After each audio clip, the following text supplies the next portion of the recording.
everyone, it's April here and welcome back to another art video. Today I'm attempting to make some clay balls. First I'm going to make a little bunny one for my friend, and then I have these two at the bottom that are kind of going to be for me as just little test ones. I'm using the same clay I do for my clay pins, which is this white clay from Hobbycraft in the UK. And I've just opened this one actually last week and I've sealed it up pretty well, so it's a lot wetter and smushier than it normally is. So it's quite nice to work with this time. And I did watch a few tutorials before I started on how other people make clay balls, and a lot of them roll it out and put it over a bowl and kind of let it dry. But I really wanted to make some different shapes, so I decided to try the pinch pot method. This one here is the first one that I tried, and it was a little bit too thin, so I smushed it up and tried again. And I actually did this a few times on all of the balls that I make. I just kind of like kept reshaping them, remaking them until I had a ball that I thought would be like a good depth, a good width, a good thickness, all of those measurements. So this first one here is just kind of like a little ball with legs, and I want it to be like a little person. And I've seen these balls a lot online and I think they're super cute. I was struggling a lot at first using my fingers, and then I remembered I actually had some modelling tools. So I got them out and I tried to stick the legs on. And I also made some little ears. This is the very first one I made, and it's kind of a little bit bad, I'm not gonna lie. Smoothing it out, shaping it, adding things on while you have this really skinny little kind of ball in your hands is quite difficult, especially when, like, I've never done it before, and I've only done clay pins which I can just kind of slam on the desk and do what I want with because they're flat. So it was quite difficult going from doing like a flat object to doing a round object like this and then sticking stuff on top, but it definitely was fun. And by the third ball I had kind of gotten the hang of it. So the ball I'm making now is the bunny ball, and this one I think turned out the worst, which is really unfortunate because I wanted to be for my friend and I was going to not give it to her, but I thought I'm not going to keep it around. So I just decided to give it to her. I actually gave it to her today. I went to her house and I just like left it on her doorstep and rang the bell and did all that kind of stuff. And we stood at other ends of the path while she shouted down at me, what is this? And I had to like explain it to her, because the problem is it did turn out a little bit like a cat, like with cat ears.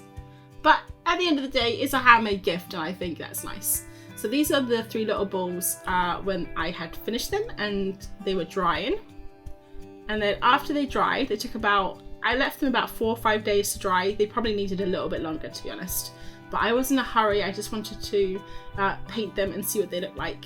So I did sanding, and while I was sanding, I definitely broke a few things.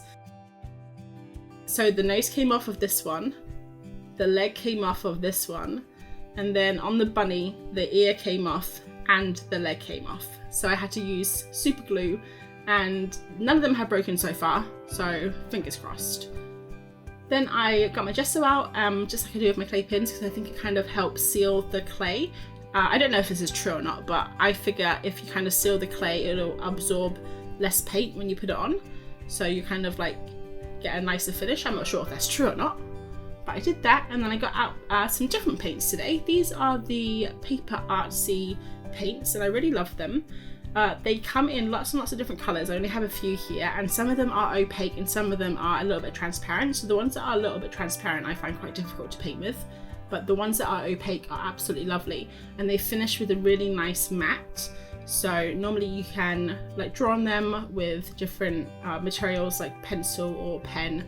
So if you do art journaling, anything like that, these paints definitely are recommended. And also Bun loves them. If you guys follow Bun, she actually posted about them today on Instagram, and she was the person who I found out about these paints from.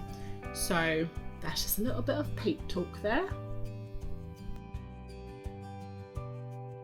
So with the balls, I didn't really know what I was doing. I kind of just picked a colour randomly and just painted. So I did a grey and pink for one, and like a yellow and cream for this one here, and then I painted a different colour on the inside because I thought that would be a nice little contrast. So this one here, I'm painting the feet. It's almost like it has like little animal hoofs. but I don't know why I painted them. I think it was just to make them look good. I don't actually know half the things why I do them, I just do them. Just in case you were like looking for any wisdom, you're not going to find any here. And then on this little guy I put some freckles, and on the other one I think I just put some cheeks and a little smiley face. So I think this one here that I'm painting now is my favourite, just because it's so chunky, and it was definitely the easiest one to make and to sand, and it was my last one, so by the end it went pretty well, apart from the nose. I think if you're gonna do this, I think it's definitely a lot of fun, and you should try to do it if you want to.